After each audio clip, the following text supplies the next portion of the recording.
Welcome to Eastlake. We are an inclusive faith community dedicated to the free search for truth and meaning, seeking to live out a more just and life-giving spirituality in the modern world. We see faith as less about doctrines and dogmas demanding total agreement, but a life to be lived, enjoyed, and given away to others. What unites us is a growing awareness that life is a gift and love is the point. We welcome the entire human family, regardless of race, age, creed, physical abilities, marital or economic status, gender identity, or sexual orientation. So if you are curious and have come to see, if you are tired and have come to rest, if you are grateful and have come to share, if you are journeying and have come to grow, if you are wounded and have come to heal, if you are joyful and have come to shine, welcome home.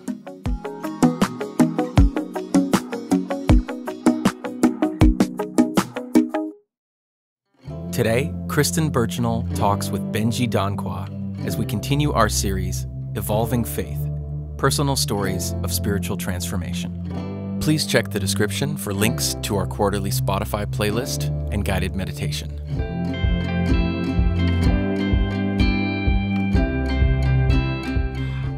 Well, great, Eastlake. I'm so glad that you're back joining us today. I'm so excited for you. We get to talk with Benjie Danquah, who has been a part of our community both near and far. He's in Colorado, but has visited and then he has spoken.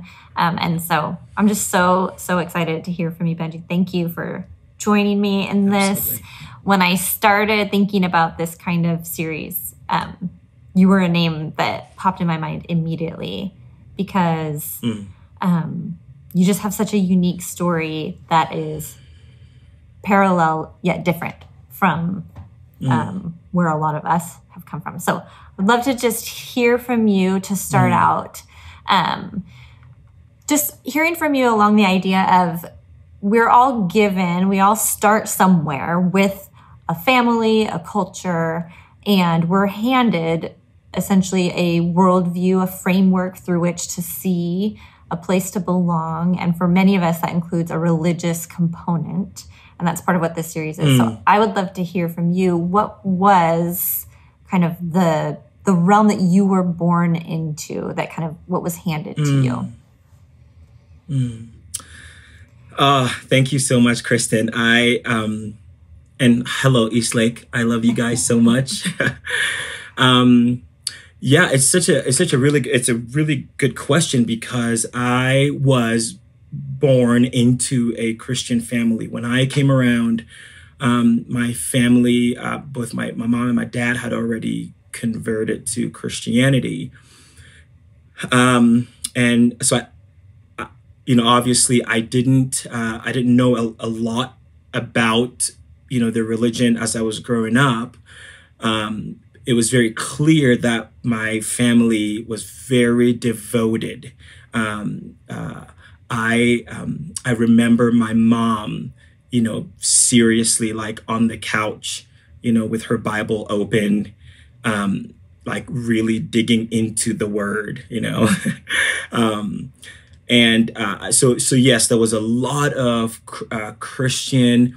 I can't remember the particular, I think we were like charismatic Pentecostal was like our specific tradition. And I think that matters, which meant that we were more very, in quotes, spiritual.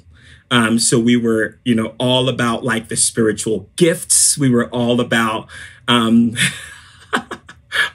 hope there's a trigger warning somewhere, Kristen. We were all about like revelation, so it was less, interestingly, within the culture, specifically, it was less restrictive and rule following or even like sacramental. It was much more free, like, yay, we can worship freely, we can read the Bible and somehow and get inspired by, by reading the Bible. And so there was a lot of freedom within, specifically as a culture. But we had ideas about God, obviously, that were very not very helpful. I also want to throw in here, Kristen, that as much as we were Christian family, we also grew up in a larger culture. So I am from Ghana. I'm from West Africa. And I bring that up because my people are very animistic, might be the word, very animistic in nature, which what that means to me is that we're very attuned to spirit reality. So we were always conscious of generational implications of my forefathers and foremothers worshipped the mountain. Right? We're very aware of the presence even of family that had passed on being present. There was this very real dynamic reality of this, we called it spirit realm. I don't know what else to call it, but just the unseen was very present, very, very present. That permeated this, the psyche of our culture, so we, it was the air we breathed. So, I'm a Christian. I am a, charismatic Christian, but I'm also culturally, very spiritually attuned. That's what I was handed. I was handed a worldview that understood if I could throw out a name, in Rob Bell terms, there is more going on here. That's how we understood that. We understood there is more going on here. In our reality right now, of course, God was up, and we have a proverb back home. We have a proverb that you don't show a child where God is, right? So again, even embedded in the fabric of not just definitely my culture was this very real understanding that there was something more beyond us. I love what you just talked about always knowing there was something more, that being a part of your culture. Because I don't feel like that was part of the culture I grew up with, or I probably just didn't latch on to that. I was much more in a straight and narrow, follow the rules. I was never, it wasn't a part of the church culture that I was in to think that there was more.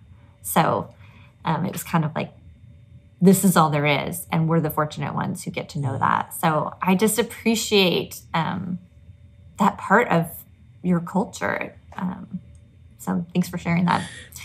Then absolutely. You had mentioned before you were involved in the ministry itself from a really young age. Tell me about that. Mm-hmm. Yeah, so I was actively participating in Christian ministry by, I want to say 8 or 9. And what that meant was that, majority of my growing up, my family was actually a part of a mission organization, Christian mission organization. And within that organization, we had it was almost like the kids branch, and it was called King's Kids. And it was it was kind of like your classic maybe youth group. But kids would come from, all over the community and, come and learn about God, learn about the Bible, learn about Jesus. And but a very central part of that ministry was us sharing our faith. And as a group, we would do these dances and choreography as our mission tool. Okay, I am 8, 9, 10, and I am actively sharing my testimony as a Christian, right? Yeah. which I don't want to watch the videos or the tapes or of any of this stuff, right? Because I'm like, but anyway, it was very, very active. I was very active in that. I remember like getting up on stage and grabbing a microphone at 9 years old and passionately like, preaching about God and inviting people to convert to Christianity, which was kind of at the heart of it, right? It's interesting because I think obviously when I look back, there was something exciting about that journey, which was everything about who I am, right? And who I am supposed to be in the world, So there was something really exciting about that, and a lot of that, interestingly, was a lot of like weird skills that I was learning. I don't know how I would feel about like the content now, right? I definitely don't feel good about the content, but I think there was a lot of things that I learned and picked up along the way, that was, that has been a huge part of who I am now. But yeah, I was in active Christian ministry from age 8. I am 36 now, and it's only been the last 3 years that I have not been in active Christian ministry. That's a long time. Yeah. Yep. So. And then we had chatted about within that ministry, kind of as you got older into your teens, there was like specific things that they were teaching you and wanting you to be proficient in, right? Mm-hmm. Absolutely. Yeah. So, I had some very strict training is what I call it. Like I had a mentor who, for probably between like 12 and 15 or 16, almost every day of my life for about 3 to 4 hours, we practiced, these Christian disciplines, if you want to call it, and we were like, I was studying the Bible like crazy, like I was in seminary almost, like I was studying the Bible intensely. I was like, praying in a kind of very like charismatic evangelical kind of prayer. So it was very extroverted and the more intense and the more loud you could get, the better, because God would hear you better that way. There was a lot of just, oh gosh, Kristen, I hope you can bear this one, but there was fasting. Like I was fasting, for like days, again, just the feeling was these things get God to come to you. These things help you to get God's attention. That was the feeling, was that the more you did these things, the more you paid attention to God, the more God paid attention to you, the more you were able to get God to do things for you. Which for me, that was crucial because we grew up poor. We didn't grow up with very much. And so for me, I bought into it. Like, I want to be able to get God to do things for me, and the more you did, these prayers and, reading the Bible, the more that you got, kind of in with God was kind of the feeling, you got in with God. And, but, again, it's interesting, Kristen, because there was something I was reflecting on this. I think there was something that I learned in the training. For me, one of the biggest things I learned in it was learning to dial in, learning to be very in tune. Although unconsciously, I was really learning how to tune in to even more to the world. I was learning how to tune in maybe to myself, without really actually knowing it. But there was something of a learning to listen that came as a part of that, but and of course I'm grateful for my my my Bible knowledge, and especially to be able to now see it through a different lens, right? Like very thankful for that. But I was, I was like a little seminarian, Okay, so tell me when things started to change or shift. Like when did you notice that there was some like a lack of congruence maybe with? Yeah. Wow. And I'm so thankful that you're asking this question. And I would say that I've had to look back to actually see where the shift happened. And I want to say this, but I want to say it very carefully. It definitely coincided with moving to the US. When I first moved to the US. And what I mean by that, there's nothing wrong with the US as in general, but what I mean by that is when I moved here and became an active part of an evangelical community here. It actually, was the community that my wife grew up in. What I began to notice was, when I moved here, I stumbled upon a couple of authors. Like I love to learn. I'm open. Like my wiring is just open and accepting and inclusive. I am literally that way by nature. And so I was just kind of walking around, just like stumbled upon a couple of books, by these authors, called Brian McLaren, Rob Bell, and just consumed their material. I mean, I remember reading Brian McLaren's book, A New Kind of Christian, in 2005. And I couldn't put it down. Like I was just blown away, not just by the new ideas, but something was resonating deeply within me. And then reading Rob Bell's stuff. But here's where things got interesting, because I got so excited that I wanted to share it. And when I shared these, exciting insights and, just resonance that I was feeling, I was met with a lot of resistance. And it feels like it was more than resistance. It was a heavy pushback on no.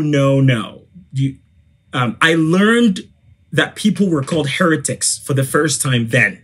Like I learned that, and particularly these people I was reading that I was so deeply resonating with were called heretics. And I'm like, unfortunately, Kristen, I didn't have the emotional awareness and the tools to process then what I know now.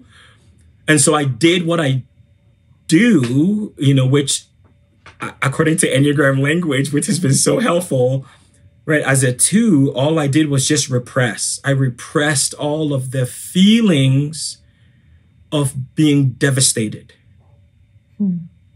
by the fact that, I have always followed my heart. I've always followed the Spirit. And I've always been led to more and more expansiveness. And it worked so far until it didn't work anymore based on the particular community that I was a part of. And it was the first time that I faced such resistance.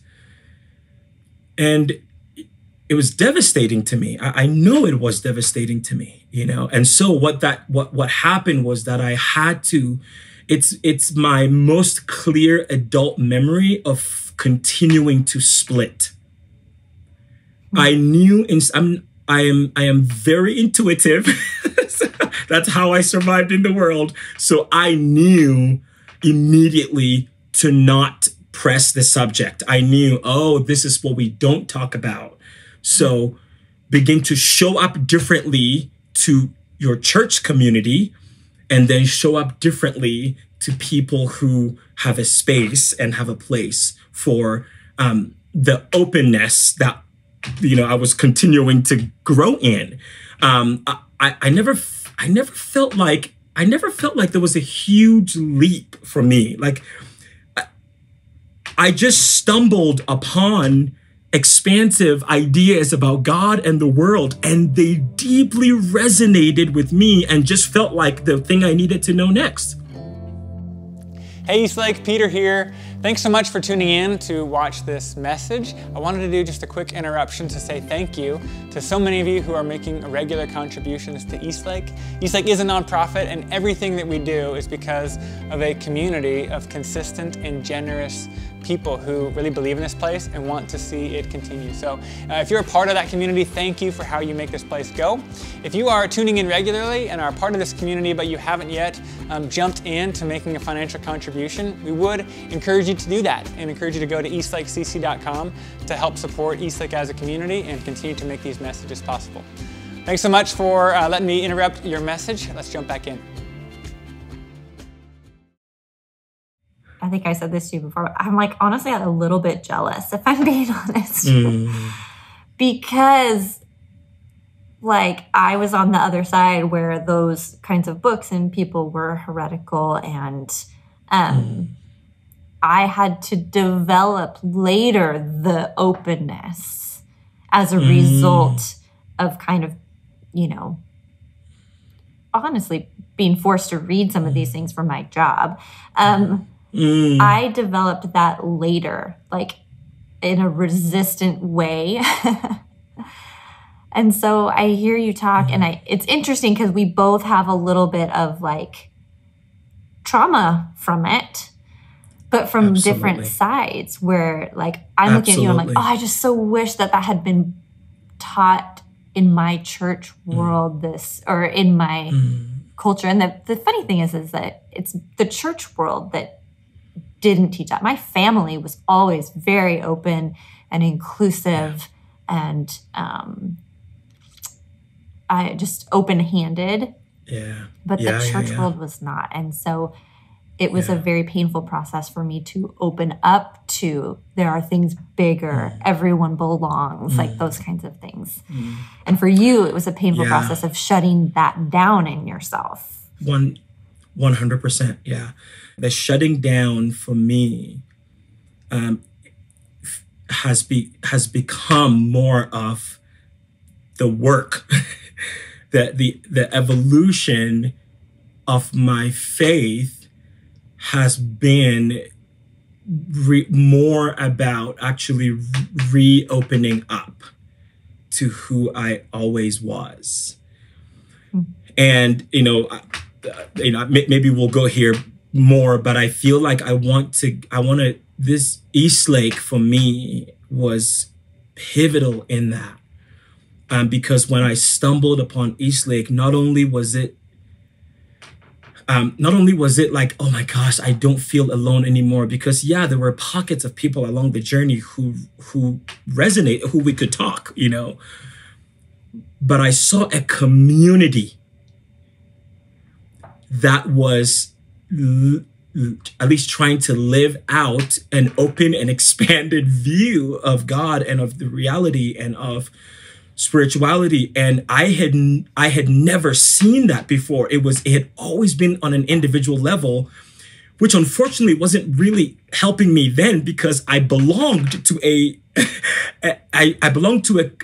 evangelical church community. So I had to keep on splitting. I don't know if this makes sense. I felt like my belonging was so at stake because I belonged to this evangelical community. So seeing Eastlake Community Church was like, oh my gosh, I could imagine being a part of something that was inclusive and expansive, and progressive and accepting. That was a game changer for me, because I needed to know that I could carry on my spirituality without having to do it hidden. So then what was the process like for kind of, I mean, obviously, eventually you kind of got to a place where you couldn't live in that fractured state. So what happened? Yeah, I'm a trooper, so I went for a long time. Yeah, I dug my heels in and I put my head down and I just kept doing it. And of course, I think in that there was a part of me that felt like I can change this.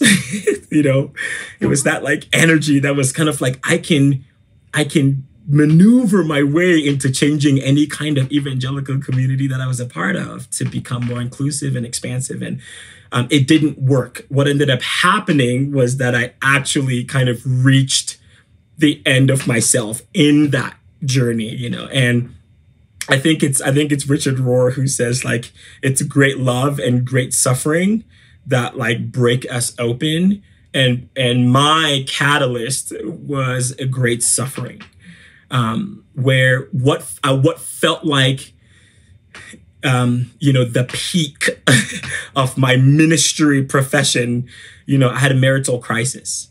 And that, although that had seemingly had nothing to do with the, you know, Christian religious split I was suffering, it had everything to do with it, right? Because it was just showing up everywhere in my life, just split. And so that, you know, great suffering actually opened up the door for me to experience therapy for the first time. This was about 8 years ago. And I think that like launched me into the journey of coming to really kind of know myself deeply as someone who has always seen the world as open and expansive and inclusive and open for all, you know, like that therapy journey kind of kicked that off for me. Right. Yeah. Okay. So tell me then, I mean, you mentioned obviously you're married and you go through this. How, because you guys met through like the Christian ministry you were a part of, correct? Okay. So as you're now coming to know yourself and recognizing these parts of you that have always been true, how does that resonate with your partner, with your wife? And how did that go? Oh, I love this.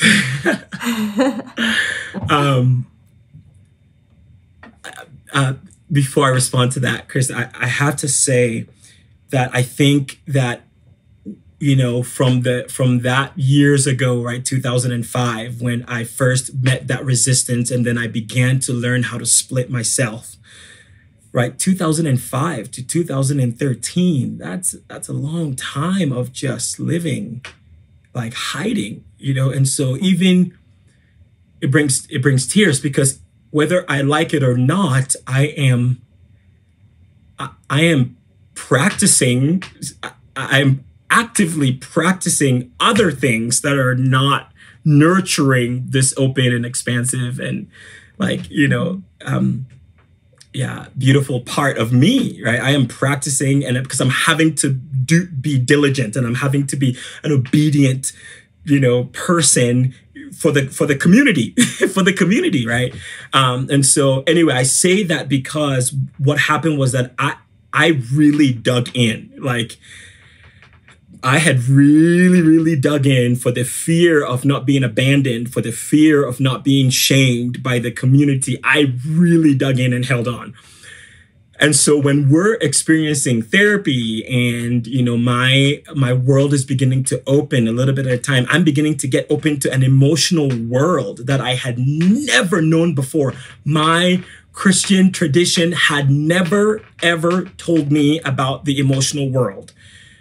In fact, it was an absolute no to engage, right? Engaging the emotional world was a sure guaranteed sign that you are going to not make it as a devoted follower of God. I've never heard someone say that before.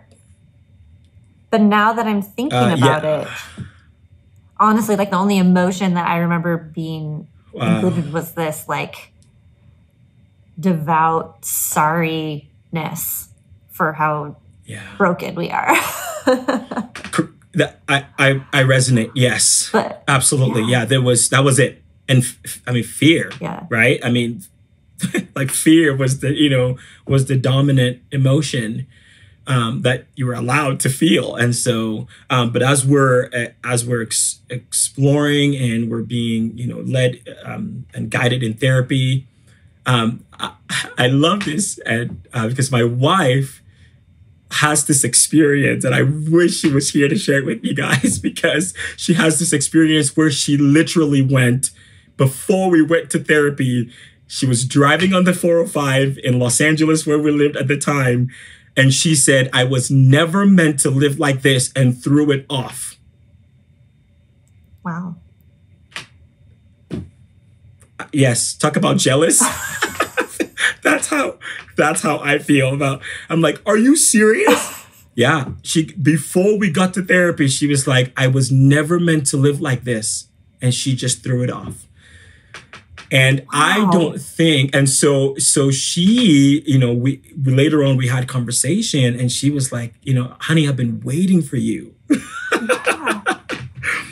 Right. So she's been waiting for me to really let go. And Kristen, the letting go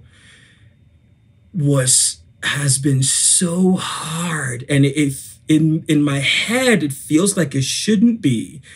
But it makes sense because there is deep, entanglement, especially because it's so, for me, it's so identity related. My, if I could use the word deconstruction, it was so much more, it was less theological and doctrinal. And it was more about rediscovering the self I left and split from. And so it has been so hard to let go, essentially, of the fear to just be present with what always has been. I hear you on that. Okay, so now my question is now, where are you at now when you look at like you were talking about the identity and stuff, how do you identify now when it comes to spirituality and faith? I don't know if that makes sense. You don't necessarily have to use words right now. It does. It does. I mean, so it's very interesting. I remember one of my friends, and I were in dialogue, and he asked me, he said, are you still a Christian? And I remember going oh my gosh, this is it. This is it. My day has come. I am about to tell him that I am not a Christian anymore. But then fascinatingly, I actually remembered Richard Rohr giving but has been a huge teacher for me, as I know for a lot of us in the Eastlake family. But I remember Richard Rohr defining who a Christian is, kind of his definition. And he said a Christian is anyone who recognizes the Christ everywhere, the Christ mystery. And just before I told my friend, I am not a Christian anymore, because every part of me did not resonate with a particular faith Christian tradition I came from. It just wasn't anymore. And so then to remember and go, oh my gosh, okay, wait, maybe this is a continent. Maybe Christianity is a continent, and there are other parts of like there are other kinds of Christians on this continent, and I deeply resonate with their Richard Rorian, like, like kind of, he probably wouldn't appreciate that. But yeah, I was like, I deeply resonate with that expression and embodiment of being a Christian.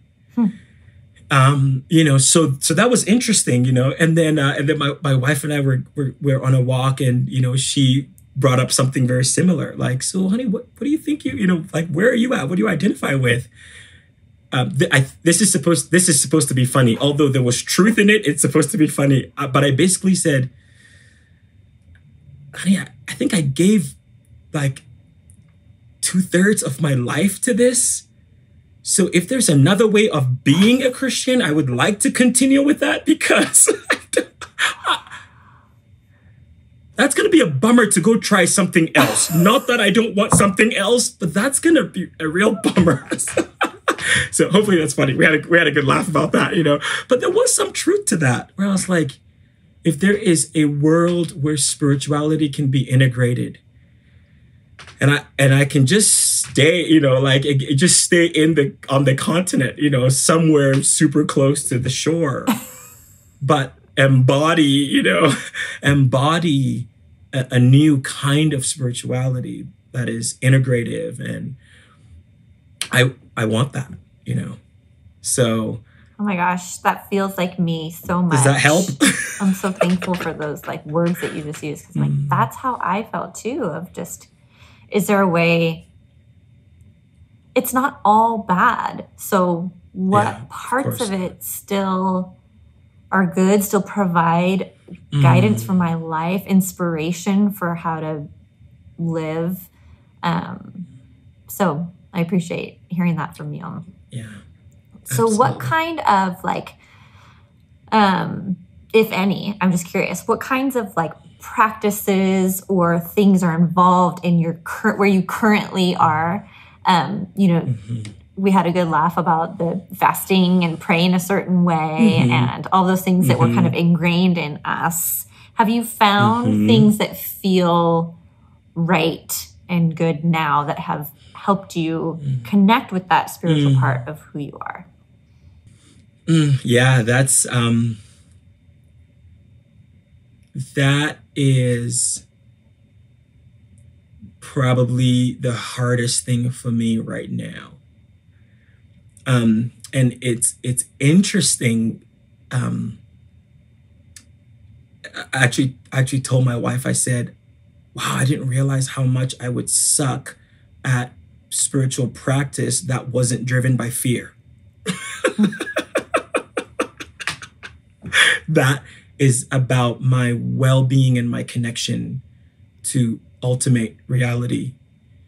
And so where I'm at now is, I think, a huge part of my spiritual practice that was kind of a catalyst of being in therapy was just being able to listen to myself.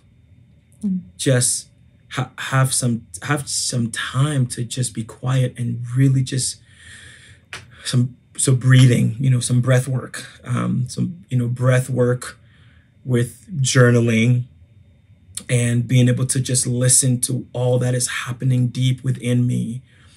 I think that has remained because it was spurred on by therapy, right? So that there was an initial obvious motivation to get that right, and so that has remained, but has been incredibly, incredibly helpful for me, just to be able to sit and just breathe and sit with it.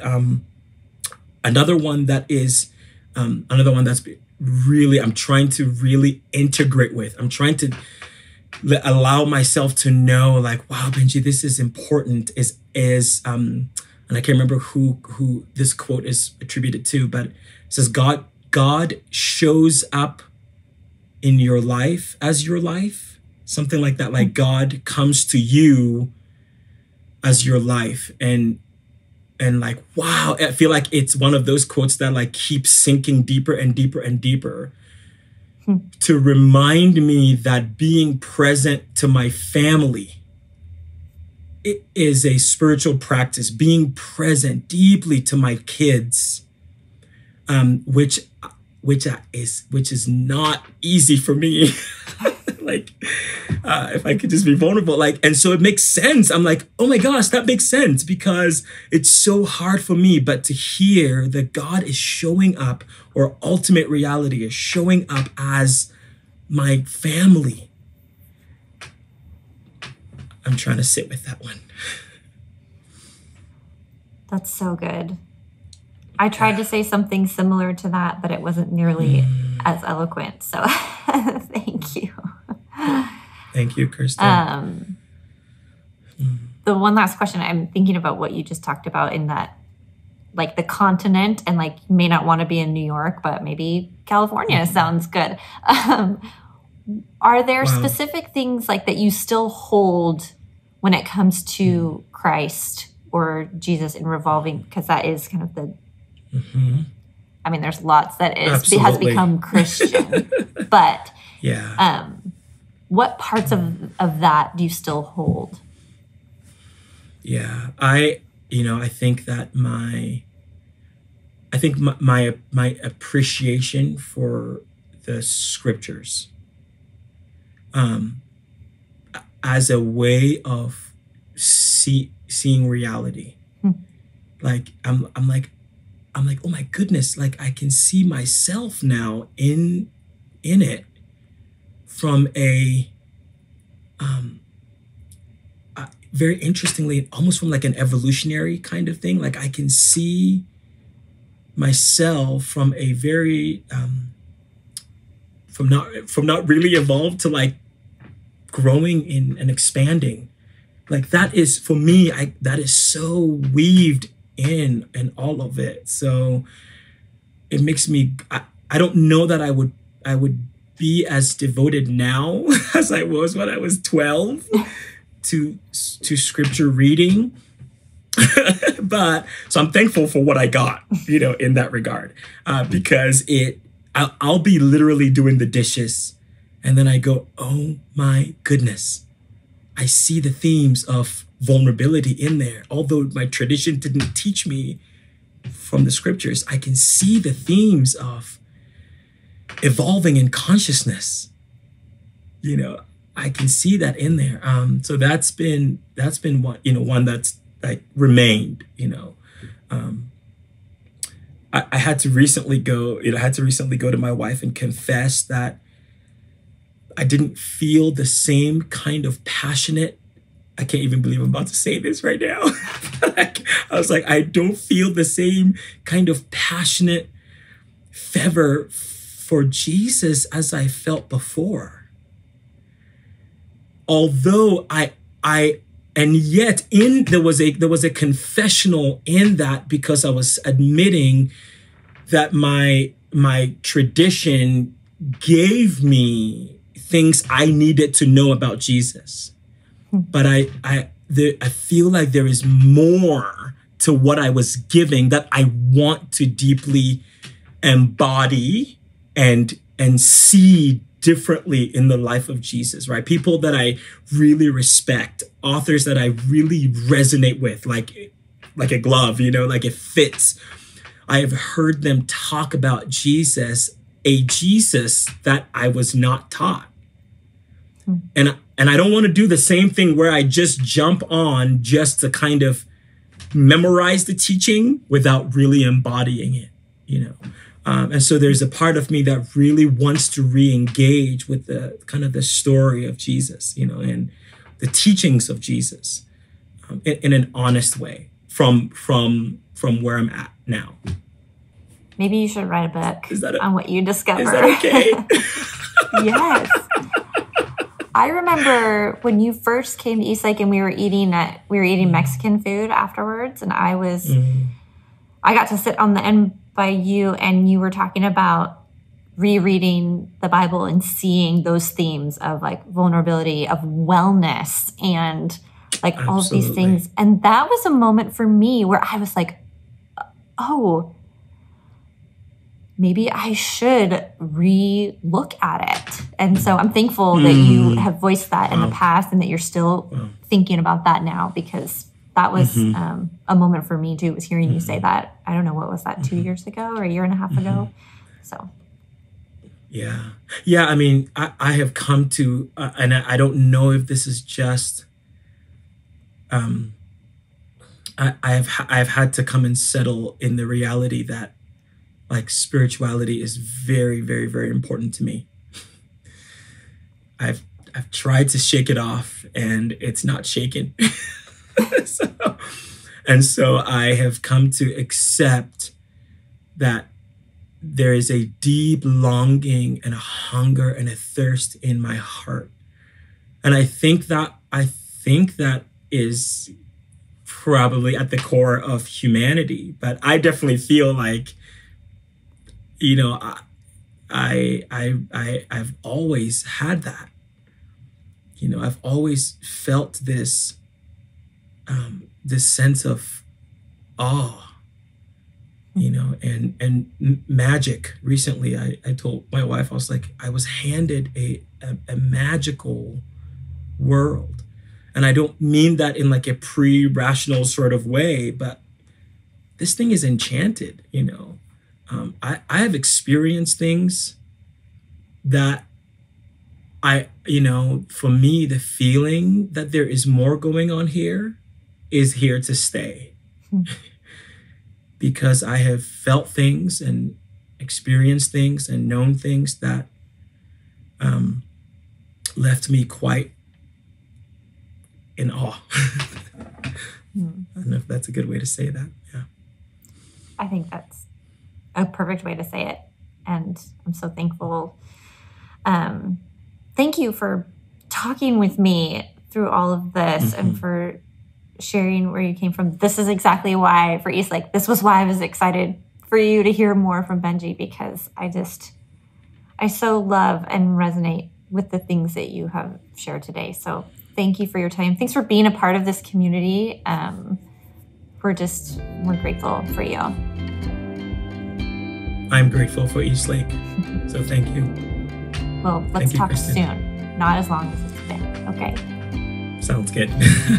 All right. This is where we've grown. Don't forget how far we've come. Remember. Thank you for joining us.